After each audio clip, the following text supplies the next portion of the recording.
Mr. James Reeves, Mr. TFB TV, Mr. Short Shorts. I'm Dan the Wolfman, and it's time to nut up or shut up about these Turkish shotguns. I'm going to find out if you're right or if it's a good budget option if you're not planning on running thousands of rounds of ammo. Because I've spent the last, 6 hours filming another buckshot size selection video at 7 and 15 yards with a bunch of different stuff from a high-end Turkish shotgun. And 2.5 years ago, this very range, I did it with the ATI Bulldog, which, this platform's tending to be good for those aerial overhead stuff as a last-ditch effort with good ammo. Well, I've not been training like I should because I'm a pistol aficionado just like you. I know the character Archer driving a 70 Challenger was really based on me being the Greek god that I am, and maybe a bit of you. I think they basically made Archer a hybrid of both of us. So anyway, ATI Bulldog, Bullpup shotgun.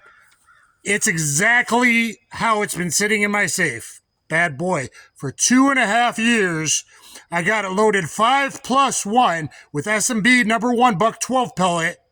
And then I got 9 rounds. Yes, 9, because I'm an old fud. It's not necessarily, I don't know 3 gunners if it's okay to store 10 and things like this, because I'm also worried not just about the spring, but about the hull pressure. Now, it's not a P-mag, it's not a Glock mag, but I'm not positive about hurting the holes under tension to deform them enough to stop my feeding. So I want to see if this runs. This is very good by Feuds defense. I've patterned it at 7, at 11 yards, at 11 yards in the first video, 7 and 15 a day out of another shotgun. Here we are, 3 attackers coming in my house.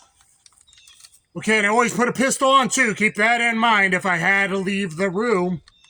But I know, loud, 3 attackers. Get out of my house!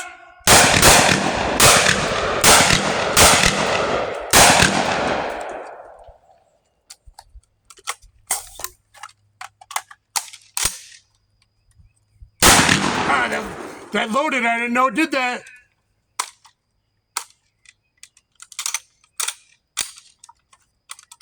Fuck me.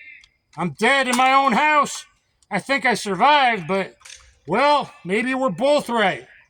Let's try it again. I think I over-inserted. A lot of you in your video, you're over-inserting and causing problems. Yeah, so what did I get out? 7 rounds. Let's try that again. I doubt you're going to need more than 7 rounds of 12 gauge. But maybe, just maybe,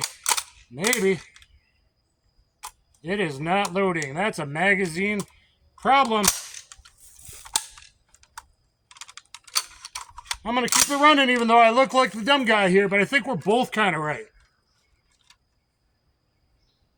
Okay, even if I don't come down to this side. Oh, yeah. 12 gauges are good. And a jam.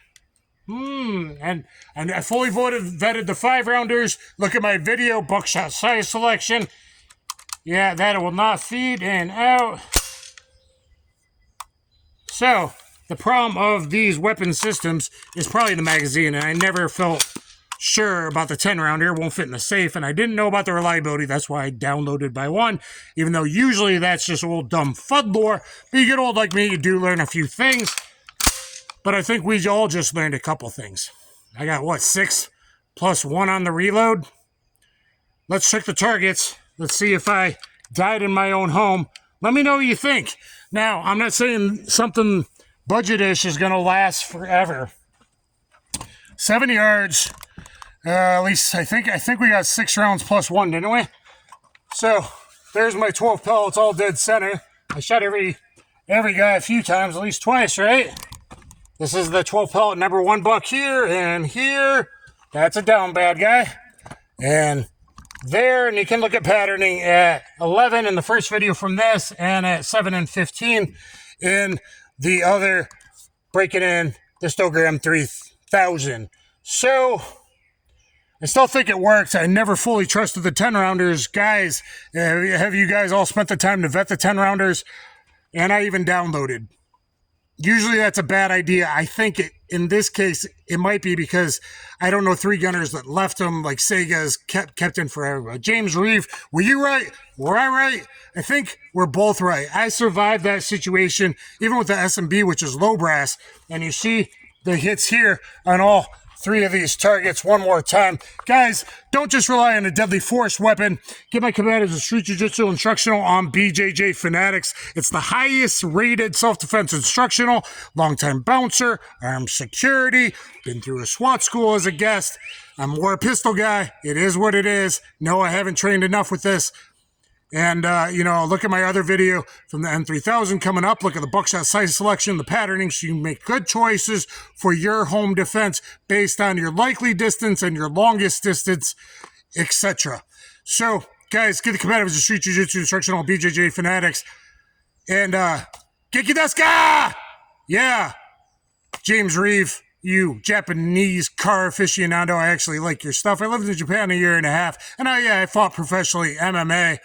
And, got 4 black belts and all that. But anyway, I thought this would be a fun video and a bit of us both being right. Now, long-term durability is definitely not going to be the thing, but this just saved my ass a lot better, I think, even than longer, evil, long guns and, things like that. And it certainly does most quick fight-stopping.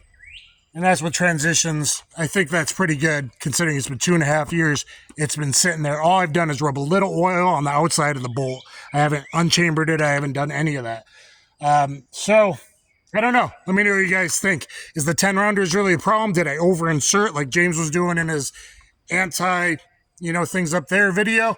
You guys let me know. James, hook me up with a CFB TV job. Look at all my playlists. Look at all my reviews on Stoker and Taurus and HK and everything else. Thanks, guys. Kaboom.